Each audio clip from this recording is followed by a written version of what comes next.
till he could find her phone. What happened to my phone? When I lost my phone, my Apple IV, I think it was a 4 something, back in 19... Yeah, I got mugged for my phone. Yeah, The police didn't even do anything. Didn't do anything. Not even an email. Well, you do raise a good point. It doesn't seem like a major issue, does it, in today's criminal world? This seems pretty minor to me. It is minor. It's not a major thing. It's not like what these people are doing, which is stealing what labor normally does, which is steal billions of dollars and give it to people who don't deserve it. But so I don't feel bad for her. She was kicked out because of what she said about P&O. Remember what she said about P&O? Well, yeah, that was controversial. She got them in some trouble. They're trying to do the P&O deal, and she had heavily criticised them. So in that way, you might say it's a relief for Starmer. He sent the shortest letter in reply to it ever seen. Some people were saying he probably chat GPT'd it. He was like, thanks for your service, bye. But the only problem for Starmer is it's 4 months in, now he's lost someone fairly major, so this is an issue for him. Definitely. And, okay. Okay, Daily Mail now, and it turns out one of my panel is statistically 3 times more likely to be stopped by the police, Lewis. I know what you're talking about, and that's wrong, because I am rarely stopped by the police, and perhaps they should.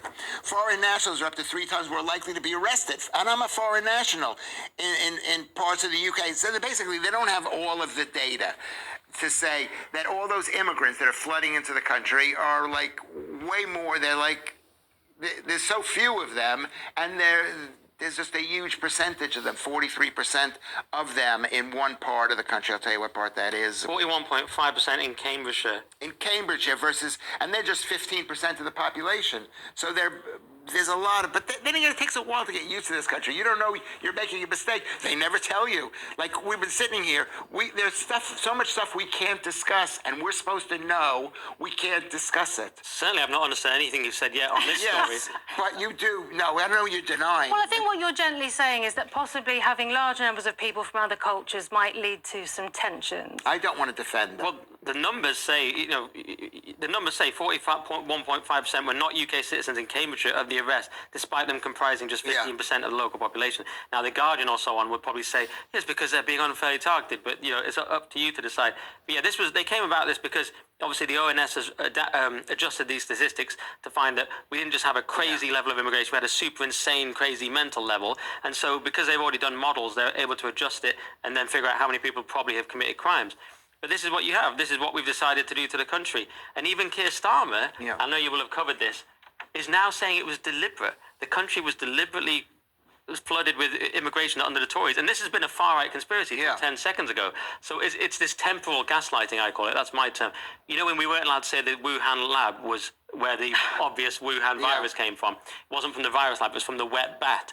But then we were suddenly allowed to say it when Jon Stewart said it.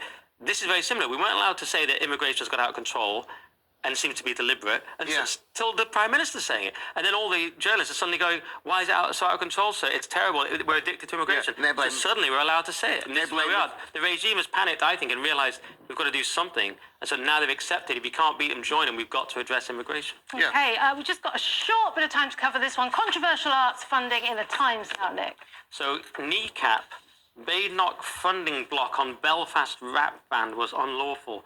That sounded almost like rap, that whole sentence. It was bizarre. But anyway, this is Kneecap, who are just a bunch of lovely lads from Belfast. They have to be called Kneecap. They're a hip-hop trio. And they got £14,250 in a legal settlement, which they're going to give to 2 youth organisations, one nationalist and one unionist, because they want to bring the people together, Lou. And that is very weird. Well, hey, they're great guys. But the point is, Kerry Badenoch said, look,